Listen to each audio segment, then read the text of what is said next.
Some stories sound fake until you realize they're real. This one sounds especially fake. A 19-year-old college dropout claims she can revolutionize medicine. She promises hundreds of blood tests from a single drop of blood. No needles, no vials, no pain, and somehow the most powerful people in Silicon Valley believe her. This is the story of Elizabeth Holmes and the $9 billion lie that almost changed healthcare forever. Well, Elizabeth Holmes was born in Washington, D.C.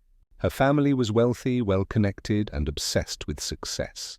From a young age, Elizabeth was told she was special, that she would change the world. She idolized Steve Jobs. She studied his speeches. She copied his stare. She even copied his clothes, black turtlenecks. Minimal emotion, visionary vibes. At 19, she dropped out of Stanford and started a company called Theranos. Her pitch was simple, too simple. A machine called the Edison that could run over 200 blood tests using just one drop of blood. Doctors loved it. Patients loved it.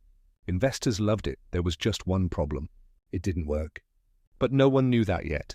Elizabeth Holmes was convincing. She spoke slowly. She lowered her voice unnaturally to sound authoritative, and she surrounded herself with powerful men.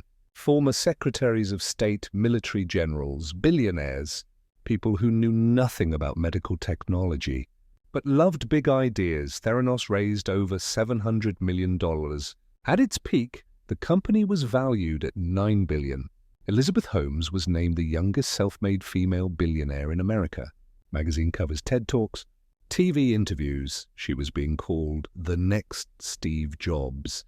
Except behind the scenes, everything was falling apart. Inside Theranos, employees were panicking. The Edison machines produced wildly inaccurate results.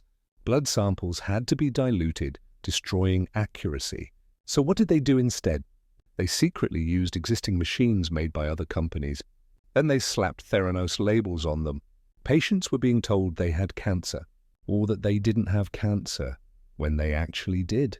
People were making medical decisions based on fake results.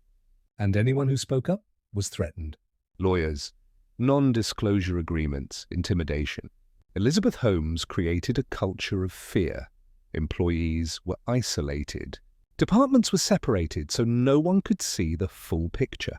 She wasn't fixing the technology. She was hiding the truth. The lie might have lasted forever, until one journalist got curious. His name was John Carreyrou, a reporter at the Wall Street Journal. At first, Theranos tried to intimidate him. Then they tried to charm him. Then they tried to silence him. It didn't work. In 2015, Carreyrou published the story that changed everything. Theranos was exposed. The technology didn't work. The demos were fake. The results were dangerous. Within months, Walgreens shut down testing centers. The FDA launched investigations. Investors panicked, and the empire collapsed. Elizabeth Holmes went from billionaire to defendant. She was charged with massive wire fraud. Her defense? She blamed her romantic partner and COO. She claimed she was misunderstood. She said she was trying her best. The jury didn't buy it. In 2022, Elizabeth Holmes was sentenced to 11 years in federal prison. From Silicon Valley royalty to inmate number something something. And here's the scariest part. Elizabeth Holmes didn't look like a criminal. She didn't act like one. She looked like a visionary. That's why it worked. She didn't sell technology. She sold belief, and millions of people bought it. Follow and subscribe for more stories like this. Some stories sound fake until you realize they're real.